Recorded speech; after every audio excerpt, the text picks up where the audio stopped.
José, Padre amoroso de mi Señor Jesús, Dios te exalta por ser su siervo más humilde.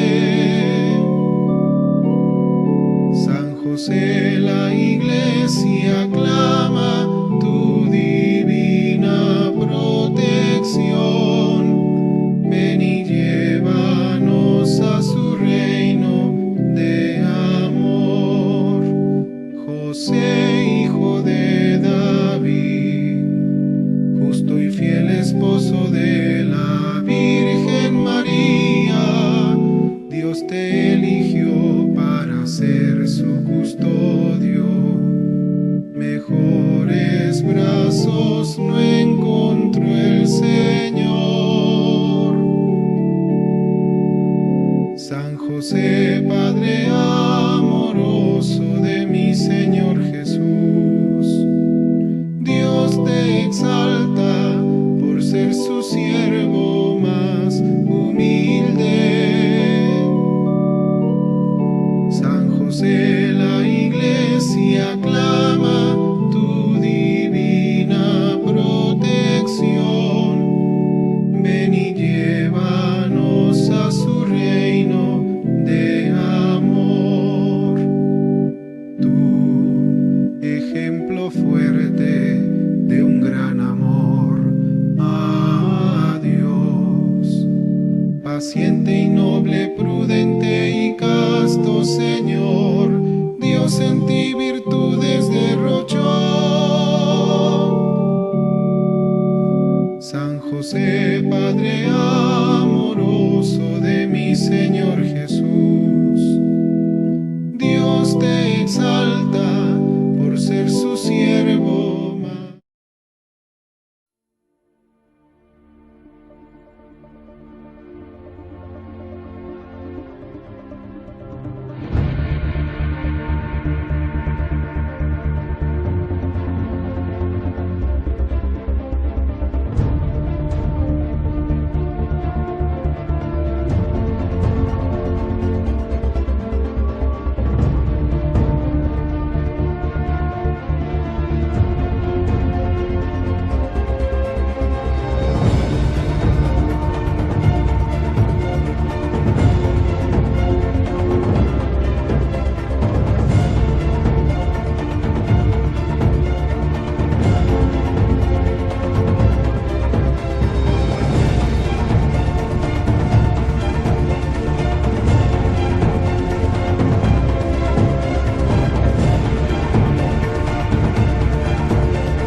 Hola, ¿qué tal amigos? Estamos de nuevo con ustedes para compartir los numerales del Catecismo de la Iglesia Católica.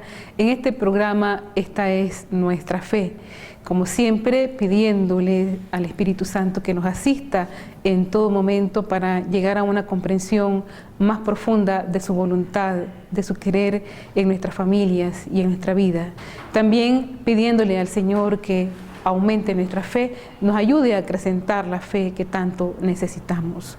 Bien, en esta dinámica del Espíritu que nos hace transitar sobre la vida cotidiana y nos hace también discernir sobre la voluntad de Dios, vamos a iniciar esta edición sobre el Catecismo de la Iglesia Católica en su programa Esta es nuestra fe.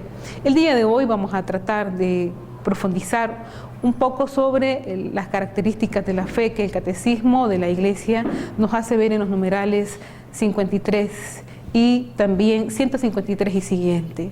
Describe las características de la fe y dos de ellas como por ejemplo la fe es una gracia y la fe es cierta.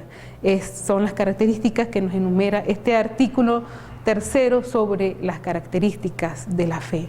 Bien, dice que cuando San Pedro confiesa que Jesús es el Cristo, el Hijo de Dios vivo, Jesús le declara que esta revelación no le ha venido de la carne y de la sangre, sino de mi Padre que está en los cielos.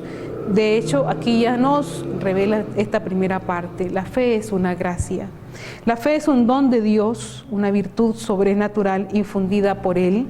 Para dar esta respuesta de la fe es necesaria la gracia de Dios, que se adelanta y nos ayuda junto con el auxilio interior del Espíritu Santo, que mueve el corazón, lo dirige a Dios, abre los ojos del Espíritu y concede a todos gusto en aceptar y creer la verdad. Bien, este va a ser el objeto pues de nuestro estudio, de nuestro encuentro en este momento sobre esta es nuestra fe.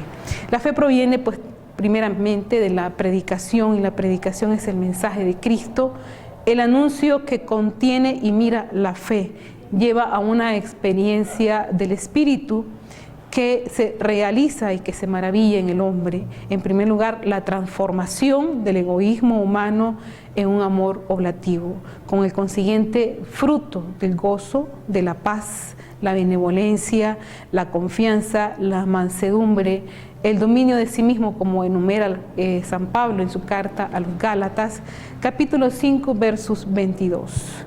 Así pues se supera la sordera y la incircuncisión, como dirá en la palabra de Dios en Deuteronomio 18, 19, y encuentra su verificación en la acogida de la palabra de Jesús y en pertenecer a Dios y a la verdad, como la Virgen que se distinguió en esta acogida de la palabra. Así pues, la audición sigue la revelación como palabra. De hecho, la escucha se constituye en un lugar teológico por excelencia, donde la persona, el ser humano, se dispone a escuchar la palabra de Dios, pero sobre todo después de la escucha, a una total disposición de su voluntad. En ella va actuando, va operando la fe. Necesariamente, como se decía anteriormente, esta también tiene una característica, y que es la fe, es una gracia. La fe es un don que el Señor nos lo da a nosotros para podernos abrir a la verdad. Y es en este proceso de apertura a la verdad tenemos que tomar en cuenta mucho la transmisión de la fe cristiana. Qué importante que en este año de la fe, en que el Santo Padre nos ha convidado y nos ha invitado a profundizar sobre los misterios de nuestra fe, también tengamos en cuenta la evangelización, que tan necesaria es. Y es que la palabra de Dios que transforma y que forma nuestra vida, como nos dirá San Pablo, que va dando esos innumerables frutos de gozo, de paz, benevolencia, la paciencia, el dominio de sí mismo, la vamos a encontrar en esta, en esta apertura a la palabra. Y es que cuando se hace plena y duradera esta atención a la palabra de Dios, pone en movimiento todo el ser, dinamiza todo nuestro interior, lleva a un compromiso completo, a esa obediencia que se convierte en expresión de una respuesta plena a la revelación. Lo mismo que la palabra que se transforma en hecho, como dice el Salmo 33, verso 6, que induce a la acción. El oír se realiza de veras solo cuando el hombre, con la fe y con la acción, obedece a aquella voluntad que es voluntad de santificación y de penitencia. De hecho, nosotros vamos a discernir, vamos a descubrir cómo la palabra de Dios va entrando en nuestras vidas. A medida en que la persona se deja interpelar por esa palabra, el Espíritu Santo va actuando en su interior y va cambiando, va modelando ese ser, va transformándolo a uno en una criatura nueva. Es el nuevo nacimiento que nos habla el Evangelio de San Juan. Y es que así, como coronación del oír, nace el concepto de obedecer, que consiste en creer y del creer que consiste en obedecer. Así pues, lo mismo que el oír, Dios se hace efectivo, es decir, Dios escucha una petición, no solo respecto a Jesús, sino respecto a todos aquellos que cumplen la voluntad de Dios. O sea, de aquellos que creyendo en el nombre del Hijo piden según su voluntad. Qué interesante ver la experiencia del Espíritu en algunas personas. Y esta se manifiesta muchas veces en la sencillez.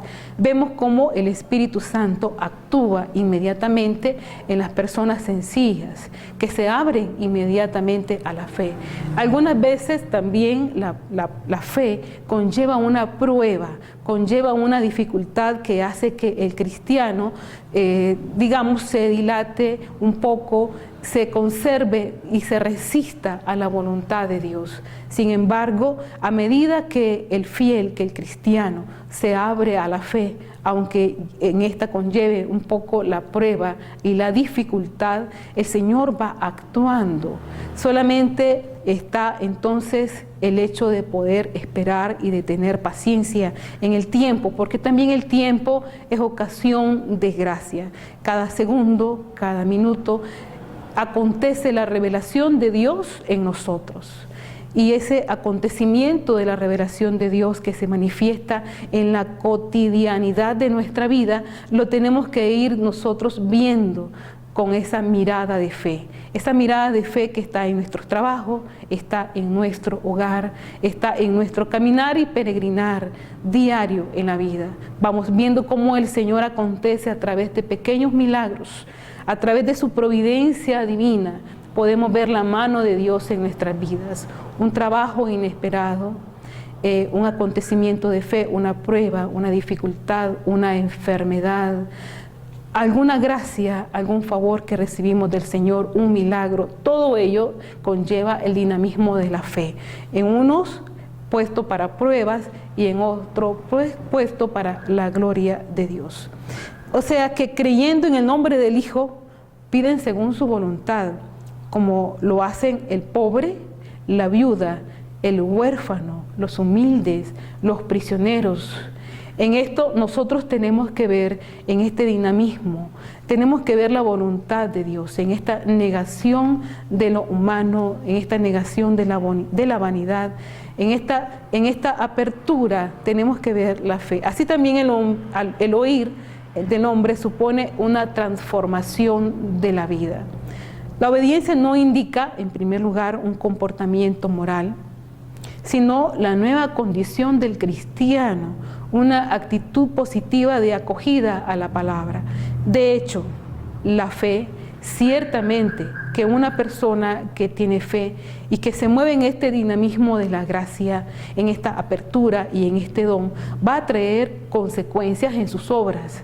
No es lo mismo, por ejemplo, decir que yo creo o tengo fe y que ésta no se manifieste consecuentemente en la acción, en la moral, en la actitud del cristiano hacia los demás. Aunque esto obedezca a una lucha interior, el ser humano, el cristiano que se abre a la fe, va buscando, aunque sea en actos pequeños o en actos mínimos, esa búsqueda de la voluntad de Dios que implica ciertamente renuncia y sacrificio. Obedecer es permitir al Evangelio libremente aceptado que manifieste su fuerza transformadora del hombre. Es un dejarse conducir toda la vida, rechazando a ese otro amo competitivo que es el pecado. No sabéis, dice, que al entregaros a alguien como esclavos para obedecerle, sois esclavos de aquel a quien obedecéis. Si obedecéis al pecado, nos dice San Pablo en su carta a los romanos, terminaréis en la muerte, y si obedecéis a Dios, en la justicia tendréis la vida eterna. Bien, son dos consecuencias, dos caminos que nos revelan. En esto está la palabra de Dios. Si obedecemos al pecado, terminaremos en la muerte. La vida pues en Cristo, con el acto supremo de amor en la cruz libremente aceptada, es obediencia. ¿Qué le hace a Él y a nosotros sacerdotes? Como nos dice en la carta a los Hebreos 5:7. Obediencia es la realidad nueva que la aceptación de Cristo glorioso produce en todas las gentes. Solamente basta abrirnos a su gracia, basta abrirnos a aceptar ese primer momento en que el Espíritu Santo opera en nuestras vidas para poder que el Espíritu Santo actúe en esa transformación de la vida de la gracia.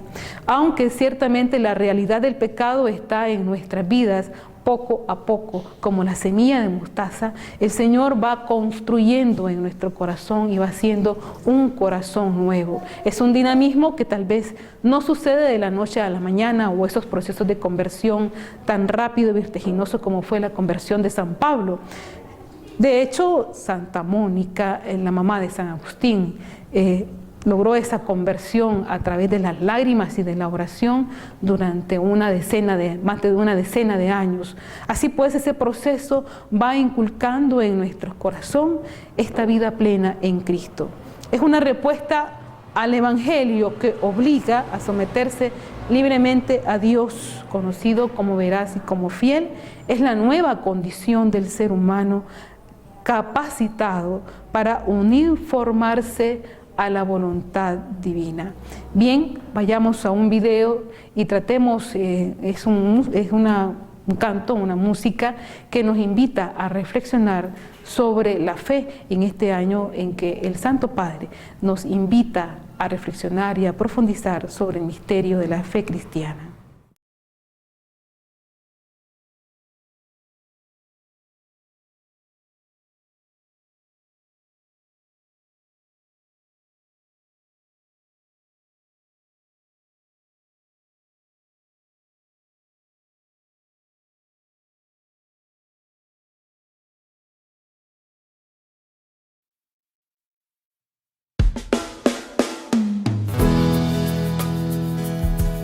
Es una visión, un nuevo conocimiento, el fruto de un gran encuentro, es nacer de lo alto, es contemplación que nos cambia la vida y las obras, que nos llena de luz y de fuerza, es un nuevo aliento.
por toda la tierra. Es fecundidad en la vida de quienes creemos, pues así damos hoy testimonio, amando con obras. Es la fe que Cristo nos da, es un don que viene del cielo. Ver la creación con los ojos de su creador. La puerta de la fe cruzaremos, así conoceremos al Padre, así seremos uno con Cristo, el Paráclito nos inspirará. La puerta de la fe cruzaremos, buscando en nuestra vida el destino, en unidad con toda la iglesia, resucitar con Cristo Jesús. Nuestra fe es nuestra victoria.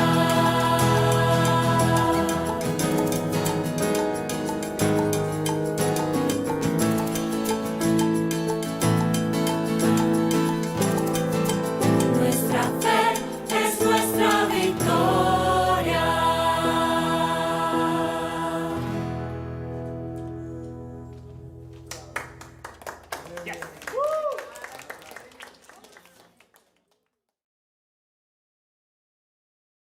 Bien, sabemos, vamos viendo cómo la fe va produciendo en la vida del ser humano esa transformación que la va uniendo a la voluntad de Dios. Qué tan difícil es para nosotros unir nuestra voluntad, hacer de una vía unitiva nuestra voluntad a la voluntad de Dios.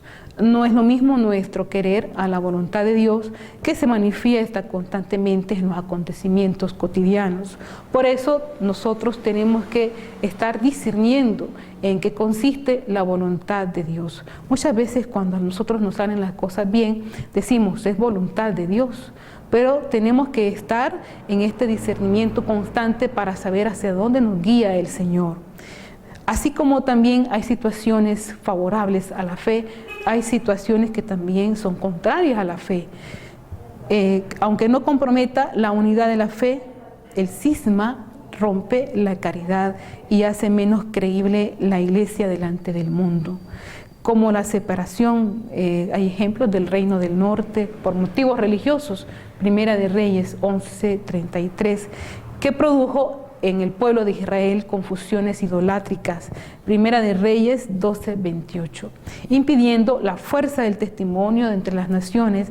Así las divisiones perturban la armonía en el cuerpo de Cristo, que es la iglesia, Primera de Corintios 12:25.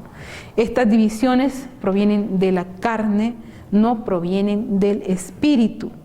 Gálatas 5:20, son signo de la falta de comprensión de la verdadera sabiduría de la cruz y están en flagrante contraste con el significado de la cena del Cordero y con la unidad de origen y finalidad de los carismas.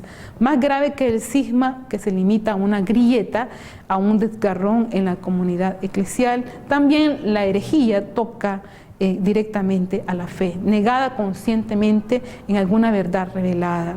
Desconocida en el Antiguo Testamento por su limitado contenido intelectual, la herejía ya está prevista por Jesús, Mateo 24:5, y se describe en los escritos paulinos como cristalización de tensiones entre partidos, sectas análogas a las de los judíos, Primera de Corintios 11:19, y ataca a la doctrina, Romanos 16:17, y se caracteriza de este modo en los últimos escritos neotestamentarios, que nos dice en 2 de Pedro 2:1, habrá entre ustedes falsos maestros, los cuales enseñarán doctrinas de perdición, negarán al Señor que los redimió y se buscarán en ruina fulminante.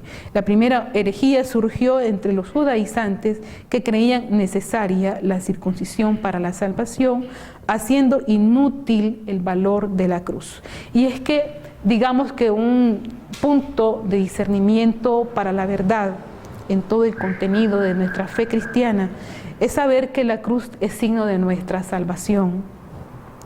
Por eso habrá que tener bastante cuidado con situaciones o ideologías que nos alejan del sacrificio, que nos alejen del verdadero significado de la cruz, que nos hacen ver, por ejemplo, que las situaciones difíciles o las pruebas o las dificultades no vienen de Dios y que la cruz o la prueba o la dificultad es un símbolo del mal. En esto nosotros tenemos que estar bastante claros. Ciertamente la cruz es un instrumento, el sufrimiento, por ejemplo, el sufrimiento de los hombres, le une a Cristo Redentor para la salvación de otras almas y de la propia alma. El mundo griego, irónico frente al anuncio evangélico de Pablo, tenía dificultad en admitir la resurrección de los muertos, limitaba el valor y la dignidad de la persona de Cristo y negaba su venida en la carne. El que persiste obstinadamente en el error, a pesar de las advertencias fraternas, también se somete al juicio de Cristo.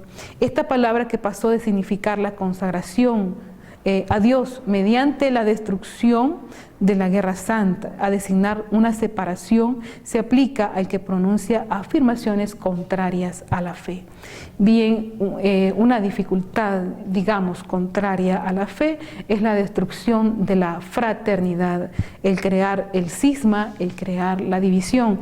Y ciertamente que esto no solamente tiene que llamarnos la atención hacia las comunidades eclesiales, hacia comunidades de pastorales o movimientos, también tiene que llamarnos la atención, sobre todo en nuestras familias, cuando se rompe el vínculo de la fraternidad y de la filiación entre padres e hijos o entre los mismos hermanos. También atentar contra esta comunión es atentar contra la fe.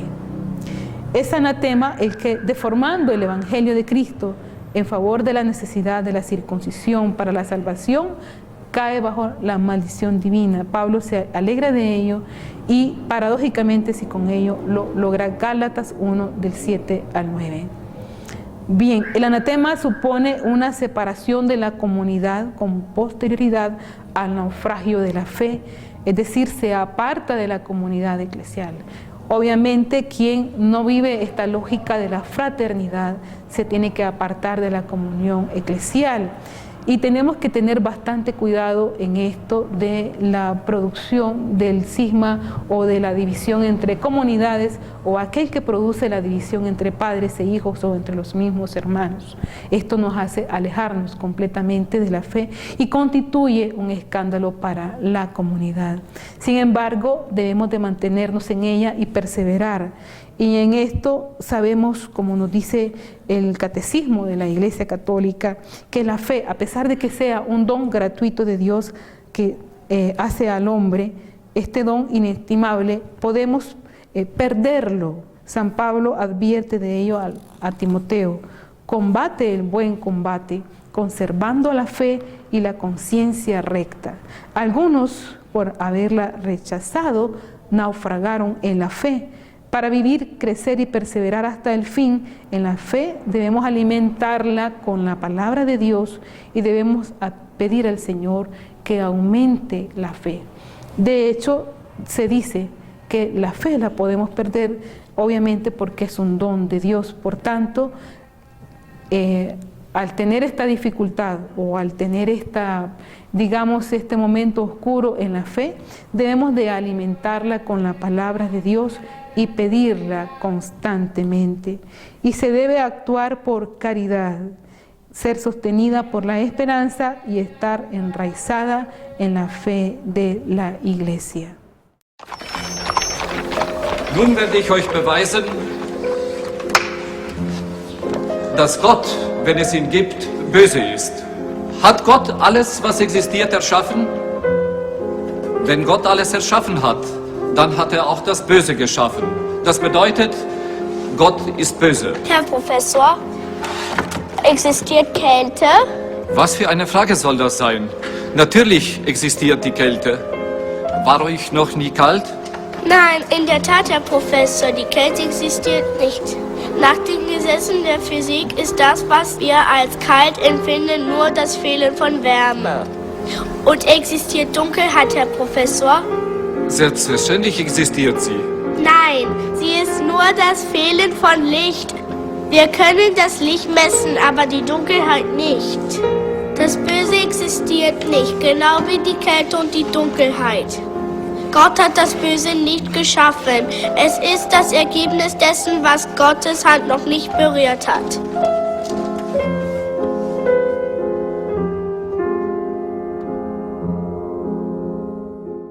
Bien, la incredulidad en el hombre, el destinatario de esta revelación que somos cada uno de nosotros, lo mismo que la idolatría es la condición permanente del mundo pagano, ante las maravillas siempre nuevas del amor de Dios, sustraído a todo control, el creyente se ve situado todos los días frente a un dilema: fiarse únicamente de Dios o caer en la incredulidad que se convierte en la raíz de todo pecado. La incredulidad es no tomar a Dios como apoyo, haciéndose indócil y rebelde, generación cuyo corazón no fue constante y cuyo espíritu fue desleal para con Dios. De hecho, en este momento de la dificultad, en el momento de la prueba, o cuando los placeres de la vida nos alejan de Dios, el corazón se va alejando constantemente y eso hace que haya una resistencia en la persona de no aceptar su palabra. Claro, se apega más al pecado, se adhiere más al pecado y resiste a Dios. Dice que su corazón no estaba firmemente en él y no eran leales a su alianza. Salmo 78. Es apoyarse en la propia vida, tener confianza en sí mismo. Lo mismo que hace el malvado. Es considerar al Señor incapaz de comprender y de liberar al ser humano en sus necesidades, el cual inmediatamente murmura como el pueblo de Israel en el desierto, que presa del hambre y de la sed, del miedo ante el enemigo, se hace olvidadizo de los prodigios realizados en el pasado y es una incomprensión de los signos en orden a su conversión. Inmediatamente cuando suceden las pruebas en el desierto, cuando creemos que el Señor nos ha abandonado, empezamos a murmurar como lo hizo el pueblo de Israel y queremos añorar situaciones cuando nosotros estábamos bien. Es negación ante la existencia de un plan divino que se dé prisa, que acelere su obra para que la veamos, dice el profeta Isaías, que se presenten y se realicen los planes del Santo para que los conozcamos. Es dar un ultimátum a Dios para que se decida a cumplir sus promesas. Es el infantilismo religioso de Acaz, es rebelión en plano práctico con el desprecio del Creador, roca de salvación, es sustraerse a las leyes, a sus leyes, ofreciendo un culto sin participación del corazón. Inmediatamente nos situamos frente a una venida apocalíptica, que se dé prisa del Señor para que nosotros los conozcamos. Necesitamos pruebas, necesitamos ver sus obras portentosas hoy para que nosotros podamos adherirnos y dar una confianza, podamos adherirnos con fe. Sin embargo, esto, dice el profeta Isaías, nos quiere llevar a igualarnos a Yahvé con los ídolos. La incredulidad que fácilmente se puede transformar en idolatría. Asume un aspecto más doloroso cuando se hace adulterio, prostitución de la esposa, cuando ponemos el corazón en las cosas o en las situaciones que inmediatamente nos pueden dar una respuesta. De hecho, aquí el cristiano se sitúa o tenemos que situarnos en la confianza en la divina providencia y tener fe en las promesas del Señor. Aún frente a la prueba, no tentar al Señor, sino que saber esperar y confiarnos, abandonarnos en las manos del Padre. Lleva entonces a tener un corazón dividido o a buscar ayuda en otras partes, a confiar en las instituciones, a enmudecerse. La incredulidad revela la falta de un corazón humilde, de la oración y del ayuno, y admite varios grados. Primero, el miedo a la tempestad, como San Pedro.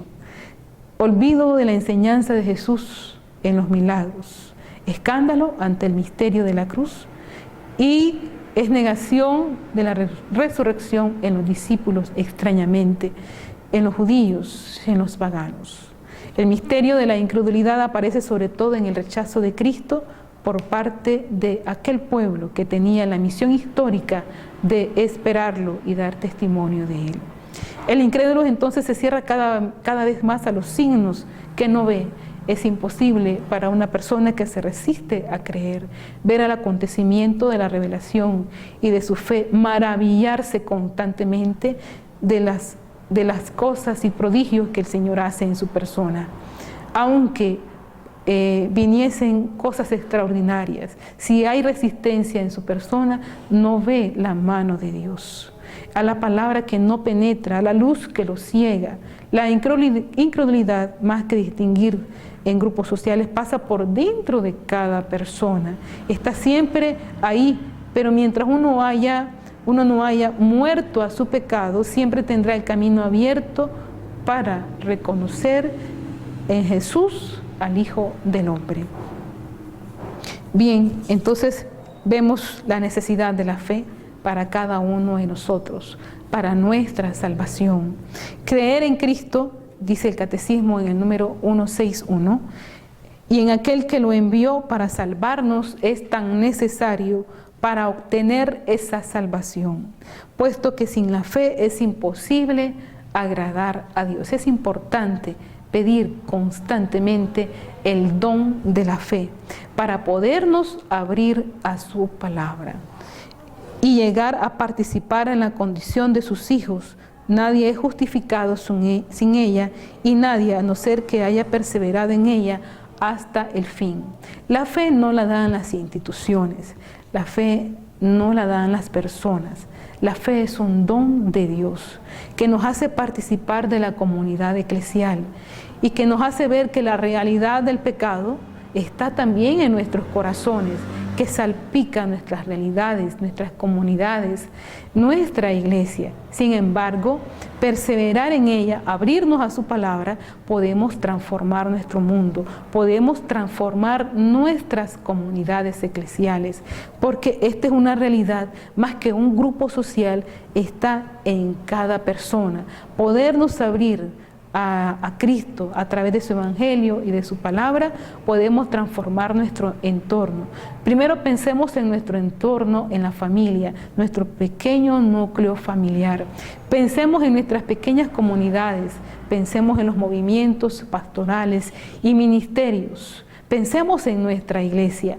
Nuestra iglesia es humana y es divina, una naturaleza teándrica, divina por su fundador, humana por sus miembros, y ciertamente nosotros tenemos pecado y esa realidad del pecado también circunda nuestra iglesia. Tenemos que pedir también que a través de su palabra, a través de la escucha de su palabra, podamos transformar esa realidad y que no tentemos al Señor para que el Señor se manifieste en situaciones alarmantes o apocalípticas que nos hacen ver ya el fin del mundo. Tenemos que pensar y confiar en la providencia de Dios que guía la historia de la humanidad, en ese Dios Padre que se hace presente, que está siempre atento a sus hijos.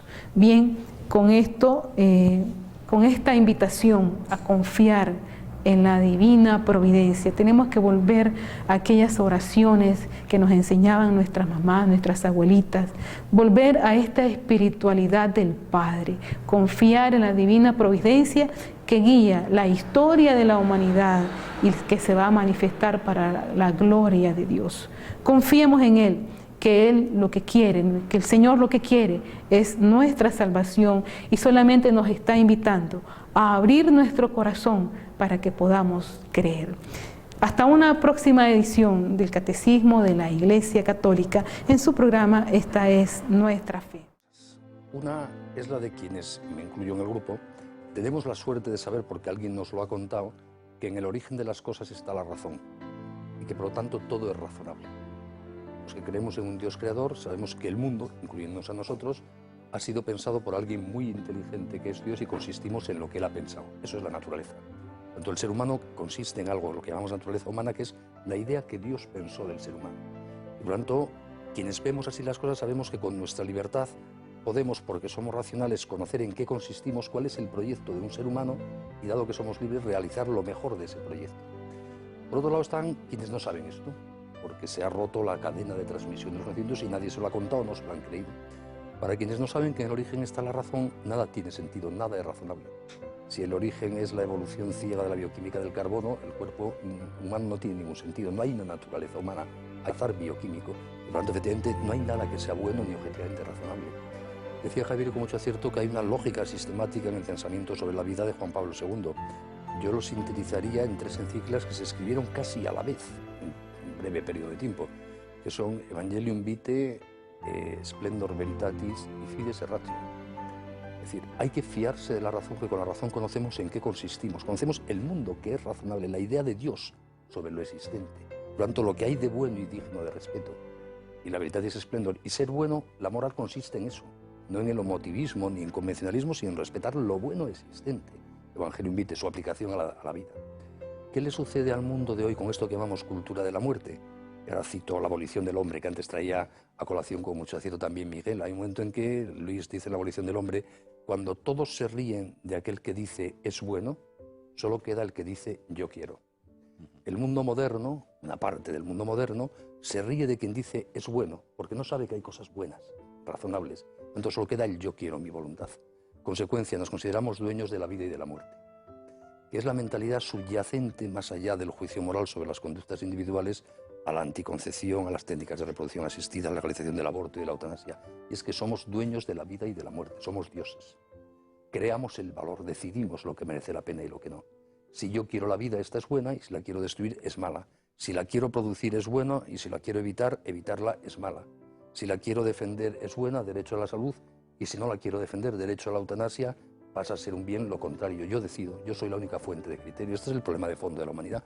Toda una sociedad se está desarmando intelectualmente para defender la vida.